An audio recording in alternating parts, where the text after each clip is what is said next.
Hello everyone, good evening. It is November 26, 2015, a Thursday. Expect the unexpected. We had pizza this afternoon. Once a month, on the 26th day of the month. Something special, pizza or a chocolate cake or whatever.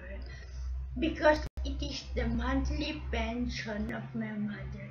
She receives money from the government social security system. And we're happy. We ate pizza this afternoon. It's an early dinner, actually.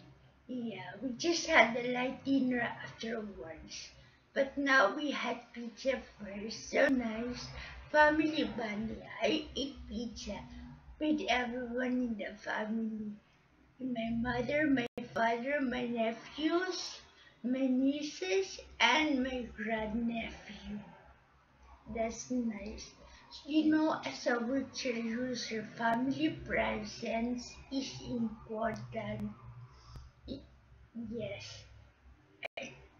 Family support is of utmost importance.